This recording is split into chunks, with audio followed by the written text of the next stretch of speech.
নমস্কাৰ টাইমেটলৈ স্বাগতম আৰু লৈ আহিছো এটা গুৰুত্বপূৰ্ণ খবৰ পুনৰ মিয়াক লৈ কঠোৰ হৈছে মুখ্যমন্ত্ৰী মিয়াই যিমানেই উচ্ছেদৰ বিৰোধিতা কৰিব সিমানেই বেছিকৈ উচ্ছেদ হ'ব এবাৰ মধ্য অসমৰ হ'ব সৰ্ববৃহৎ উচ্ছেদ দুই এদিনতে হ'ব এই উচ্ছেদ অভিযান নগাঁৱত পুনৰ চলিব বুলডোজাৰ আকাশ বতাহ কপাই কপিব মধ্য অসম মুখ্যমন্ত্ৰী দীঘলীয়া তালিকা প্ৰস্তুত কৰিছে মুখ্যমন্ত্ৰীয়ে দীঘলীয়া তালিকা প্ৰকাশ কৰিছে আৰু এই সন্দৰ্ভত ক'ত উচ্ছেদ হ'ব লৈ আহিছো সবিশেষ জনাইছো ডাঙৰ খবৰ টাইমেট বিগ ব্ৰেকিং মিয়াই যিমানে বেছিকৈ ক'ব সিমানেই উচ্ছেদ হ'ব যুদ্ধংদেহী ৰূপত সাজু হৈছে প্ৰশাসন মই মুখ্যমন্ত্ৰী হৈ থকালৈকে মিয়া শান্তিত থাকিব নোৱাৰে ইয়াৰ স্পষ্ট বাণী স্পষ্ট কথা গোৱালপাৰাৰ পিছত এইবাৰ উচ্ছেদৰ বাবে সাজু হৈছে চৰকাৰ কোনো ক্ষেত্ৰত কম্প্ৰমাইজ কৰা নহ'ব যুদ্ধংদেহী ৰূপত ৰাজ্য চৰকাৰ দুই এদিনতে মধ্য অসমত হ'ব সৰ্ববৃহৎ উচ্ছেদ অভিযান সাজু কৰা হৈছে বুলডোজাৰ সাজু কৰা হৈছে শ আৰক্ষী বাহিনী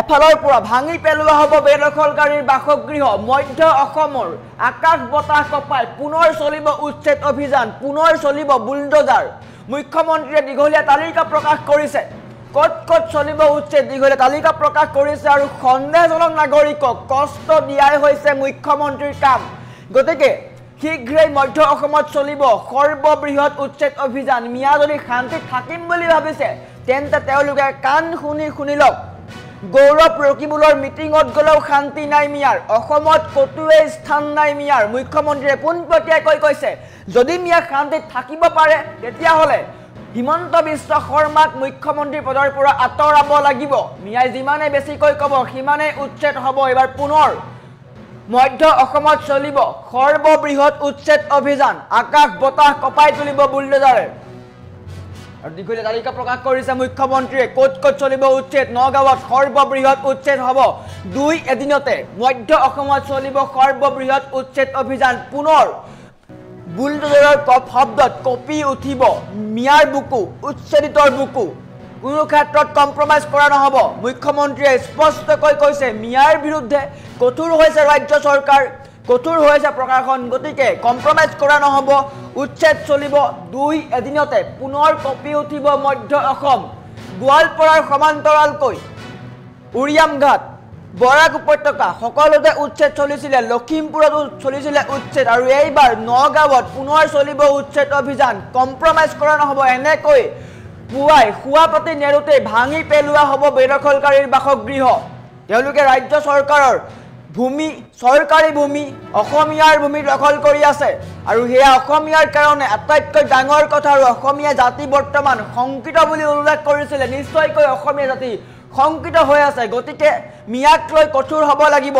মিয়াক লৈ কম্প্ৰমাইজ কৰা নহ'ব মিয়াক লৈ আমি একো ৰাজনীতি নকৰোঁ মুঠতে অসমীয়া জাতি বচাব লাগে তাৰ কাৰণে উচ্ছেদ চলোৱা হ'ব আৰু মুখ্যমন্ত্ৰীয়ে দীঘলীয়া তালিকা প্ৰকাশ কৰিছে আৰু পুনৰ এনেকৈ মিয়াই কান্দিব এনেকৈ মিয়াই নিজৰ ঘৰখন ভঙা দেখি কান্দিব কিন্তু ৰাজ্য চৰকাৰ কঠোৰ হৈছে অসমীয়াৰ অস্তিত্ব ধ্বংস কৰাৰ যিসকলে ষড়যন্ত্ৰ কৰিছে তেওঁলোকৰ বিৰুদ্ধে কঠোৰ হ'ব ৰাজ্য চৰকাৰ কম্প্ৰমাইজ কৰা নহ'ব স্পষ্টকৈ কৈছে মুখ্যমন্ত্ৰীয়ে দুই এদিনতে পুনৰ নগাঁৱত চলিব সৰ্ববৃহৎ উচ্ছেদ অভিযান আৰু এনেকৈ মুখ্যমন্ত্ৰীয়ে কঠোৰ হৈছে মিয়াৰ বিৰুদ্ধে পোনপটীয়াকৈ কৈছে মিয়াৰ বিৰুদ্ধে কঠোৰ হ'ব লাগিব অসমীয়া জাতি ৰক্ষা যদি কৰিব নালাগে তেনেস্থলত মিয়াৰ কাৰণে কঠোৰ হ'ব লাগিব আৰু বৰ্তমান সময়ত মিয়াৰ কাৰণে কঠোৰ হৈছে মিয়াক শান্তিত থাকিবলৈ নিদিব এনেকৈ চিঞৰি কান্দিব মিয়াই নগাঁৱত পুনৰ চলিব সৰ্ববৃহৎ উচ্ছেদ অভিযান মুখ্যমন্ত্ৰীয়ে পোনপটীয়াকৈ মন্তব্য কৰিছে দুই এদিনতে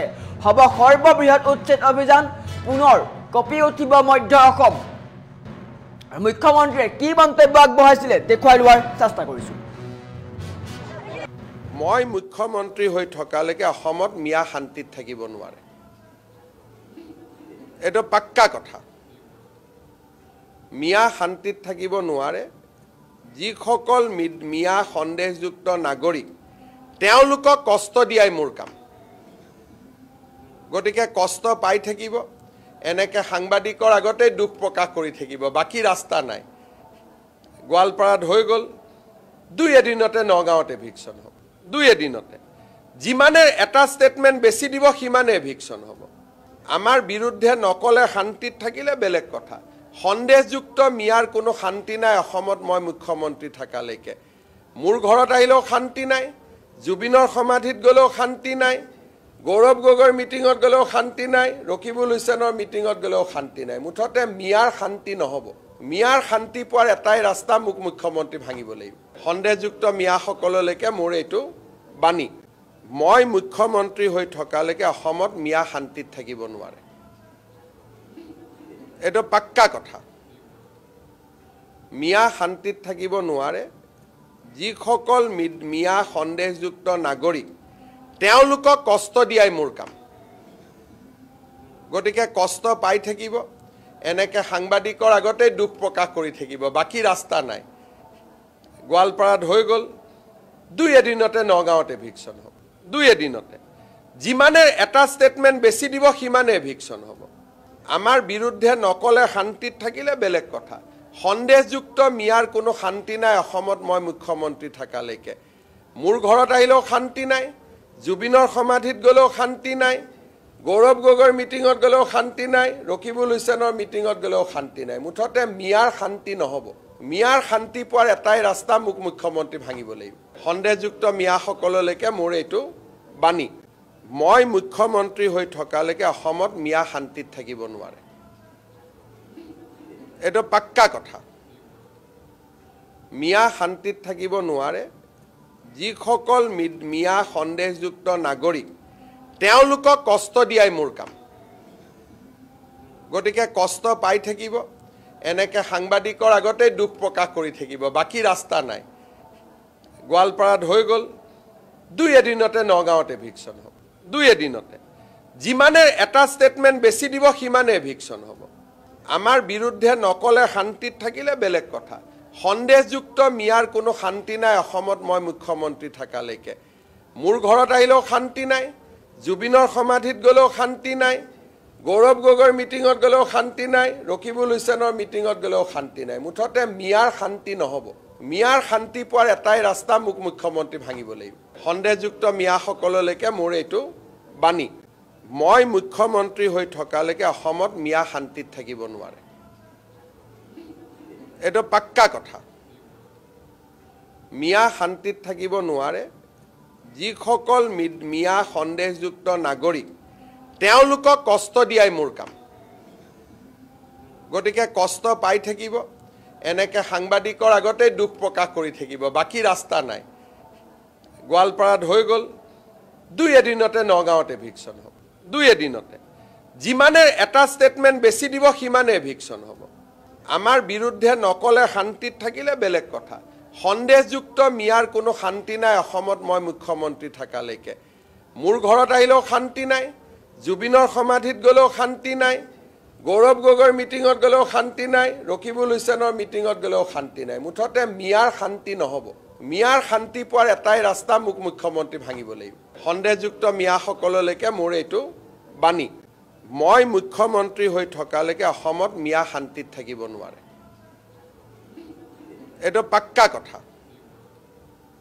মিয়া শান্তিত থাকিব নোৱাৰে। যিসকল মিয়া সন্দেহযুক্ত নাগৰিক, তেওঁলোকক কষ্ট দিয়াই মোৰ কাম। গতিকে কষ্ট পাই থাকিব, এনেকৈ সাংবাদিকৰ আগতেই দুখ প্ৰকাশ কৰি থাকিব, বাকী ৰাস্তা নাই। গোৱালপাৰাত হৈ গ'ল, দুই এদিনতে নগাঁৱত এভিকশ্যন হ'ব, দুই এদিনতে। যিমানে এটা ষ্টেটমেণ্ট বেছি দিব, সিমানে এভিকশ্যন হ'ব। আমাৰ বিৰুদ্ধে নকলে শান্তিত থাকিলে বেলেগ কথা। সন্দেহযুক্ত মিয়াৰ কোনো শান্তি নাই অসমত মই মুখ্যমন্ত্ৰী থকালৈকে। মোৰ ঘৰত আহিলেও শান্তি নাই, জুবিনৰ সমাধিত গ'লেও শান্তি নাই, গৌৰৱ গগৈৰ মিটিঙত গ'লেও শান্তি নাই, ৰকিবুল হুছেইনৰ মিটিঙত গ'লেও শান্তি নাই। মুঠতে মিয়াৰ শান্তি নহ'ব।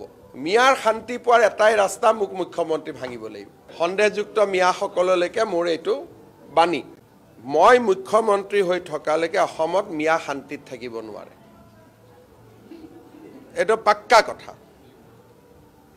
মিয়া শান্তিত থাকিব নোৱাৰে। যিসকল মিয়া সন্দেহযুক্ত নাগৰিক, তেওঁলোকক কষ্ট দিয়াই মোৰ কাম। গতিকে কষ্ট পাই থাকিব, এনেকৈ সাংবাদিকৰ আগতেই দুখ প্ৰকাশ কৰি থাকিব, বাকী ৰাস্তা নাই।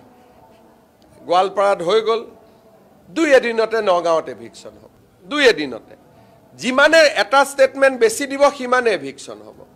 আমাৰ বিৰুদ্ধে নকলে শান্তিত থাকিলে বেলেগ কথা সন্দেহযুক্ত মিয়াৰ কোনো শান্তি নাই অসমত মই মুখ্যমন্ত্ৰী থাকালৈকে মোৰ ঘৰত আহিলেও শান্তি নাই জুবিনৰ সমাধিত গলেও শান্তি নাই গৌৰৱ গগৈৰ মিটিঙত গলেও শান্তি নাই ৰকিবুল হুছেইনৰ মিটিঙত গলেও শান্তি নাই মুঠতে মিয়াৰ শান্তি নহব মিয়াৰ শান্তি পোৱাৰ এটাই ৰাস্তা মুখ্যমন্ত্ৰী ভাঙিব লাগিব সন্দেহযুক্ত মিয়াসকললৈকে মোৰ এইটো বাণী মই মুখ্যমন্ত্ৰী হৈ থকালৈকে অসমত মিয়া শান্তিত থাকিব নোৱাৰে